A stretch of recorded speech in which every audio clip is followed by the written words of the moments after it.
talking about money. When Daniel was a child, he didn't think much about money. He would get a small weekly allowance from his parents and usually spent it all on snacks or comic books. He didn't know how to save money or plan for the future.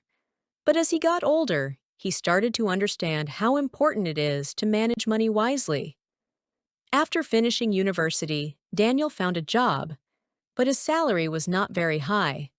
He had to pay rent, bills, and student loans. Sometimes he had to borrow money from his parents or use his credit card to buy things he couldn't afford. After a few months, he realized he was in debt, and it was starting to stress him out. One day, a friend gave him a book about personal finance. Daniel learned about the importance of budgeting, keeping track of income and expenses. He made a list of everything he earned and everything he spent.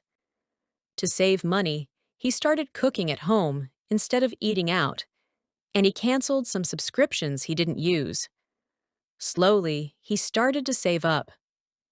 Eventually, Daniel opened a savings account and put away part of his salary every month. He also started to invest a small amount in a mutual fund. He wasn't an expert, but he understood that investing can help your money grow over time, especially if you start early. He even spoke with a financial advisor to learn more about interest rates, risk, and how to build a strong financial future. Later that year, Daniel received some good news. His grandfather had passed away and left him a small amount of money. It was sad, but he felt lucky to inherit something.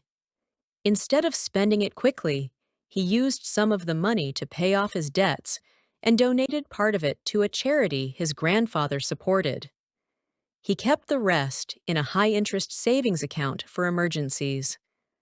Daniel also learned about lending.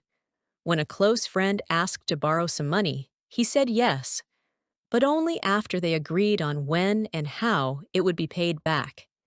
He didn't want to lose the money or damage the friendship. Now, Daniel lives more comfortably.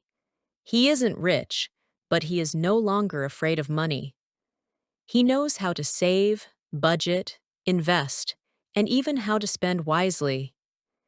He believes that money can give you freedom, but only if you treat it with care and respect.